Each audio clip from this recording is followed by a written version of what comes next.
My party's not known for worrying about deficits and the debt too much, but it's time for us to start getting into that business. Because what we've seen in Washington is that the party that talked a lot about the deficit when they were trying to kill off programs, when it came time for this corporate tax cut, turns out they don't care. There is $1 trillion deficit now, and created under a Republican administration. Which means if my party doesn't start getting interested in deficits and that, nobody will. Where did you guys get this cat from? Where did you get this throwback to the 80s? This talking point about deficits in the middle of explaining correctly why we have the deficits that we have. Pete Buttigieg managed to forward this third-way Democrat triangulation, Bill Clinton-styled politics that will go into the White House and under the mandate to cut the deficits, which literally means, because as we know in this country, nothing gets cut from the military budget. In fact, the military budget is increased year in and year out by both Democrat and Republican alike. And so what gets cut? Well, like we saw yesterday, 3.7 million people potentially are going to get cut off of SNAP benefits to try to squeeze $5.5 billion over the next 5 years.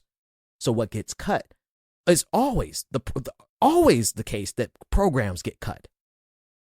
It cuts to education, cuts to the safety net, and the only other place for them to go now would be cuts to Social Security and Medicare and Medicaid, which has been something that the Republicans have wanted to do forever. And you know who's going to get it done efficiently, and the Republicans are just going to sit back and still call them a socialist? Democrats like Pete Buttigieg.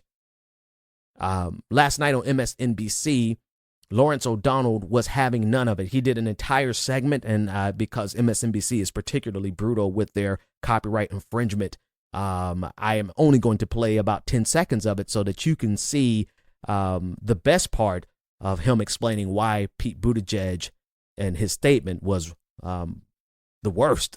About this issue, Pete Buttigieg literally doesn't know what he's talking about when he talks about Democrats and the deficit, or he's deliberately lying, and I'm sorry, but those are the only choices. Quite frankly, that's all it is. Actually, there is. I'll get to what actually happened yesterday. I don't think. Well, no, I think that he absolutely would look you in the face and lie to you, because he does that every single time he talks about Medicare for all who want it. So it's not that he won't lie to you. He absolutely lies to you on a regular basis. And it's not that he could be uninformed, that he can't be uninformed. I absolutely believe that he is not as smart as everyone says he is. I think something else is at play there. But the full context of what Lawrence O'Donnell did last night was really to just go administration by administration and show that the Democrats have been the party that goes in and fix the deficit. Obama cut the deficit by 2/3 after President Bush exploded the deficits by not putting the wars on the book. President Obama came into office, put the wars on the books, and then the Republicans like, oh my God, look at the deficit. Yeah, you morons, a deficit because what you were not putting on the federal books, so that we could not count it as deficits. Barack Obama said, okay, we're going to take care of this. We're going to clean house. He put it on the books. And then on top of that, he bailed you guys out, Wall Street out, put all that on the books and still cut the deficits, I think, by 2/3. And then Bill Clinton was like the only president to have a budget surplus in our lifetime. And it's so frustrating because, one, it is worthwhile explaining that the real fiscal conservatives are the Democrats. But then, two, the more important argument, which Pete, I don't think, is capable of doing, even if he wanted to. I don't think he would, because he's a third-way Democrat who's looking to go and do more of the same, to be like Ronald Reagan. But the real argument is, you know what?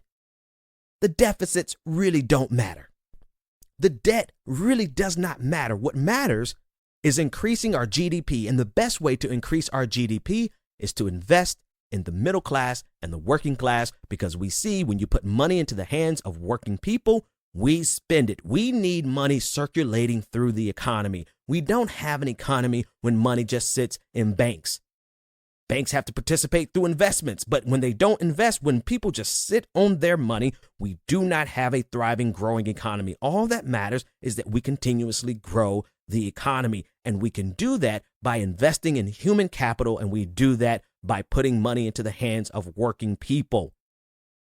I don't think Pete could forward that argument, even if he wanted to forward that argument. But here's what Pete does. This is the portion that Lawrence O'Donnell did not cover, because it's not his job to. This is my job to do this. Pete Buttigieg is one of those politicians that will say whatever you want to hear in the moment, and he'll clean it up later if he decides to clean it up at all. We found a tweet from 2018. I think it was the People's Forum, People's Policy Forum. Someone who was trying to, some organization was trying to get Pete Buttigieg on the record on Medicare for All, and he tweeted out, let me say, this is what he was saying. I'm paraphrasing it. He said, okay, fine. I'll say it once and for all of eternity, I support Medicare for all. This was back in 2018. And then what happened? The organization that was asking him about it, they deleted their original tweet, which was calling him out. And now that he's in the clear, he said, well, I don't really mean Medicare for all. I mean Medicare for all who want it. So Pete Buttigieg is one of those politicians who will say whatever you want to hear in the moment. And in the moment yesterday was a person, a member of the audience at the rally he was at, who was concerned about deficits. And he pulled up the old talking point that he remembered, the old Bill Clinton talking point, government's not the problem, big government is the problem, or the era of big government is over. And he rolled out the talking point that he's been working on since he was 14. Actually, I guess since he was 11. Clinton came to office in 92. We don't have time for this, because we need politicians to go to Washington, D.C. and to be as bold with spending on investing in humanity as Republicans have been and Democrats have been in investing in war. And Pete has just let us know yet again why he is not that candidate. Go to www.patreon.com/the BPD show and support the Benjamin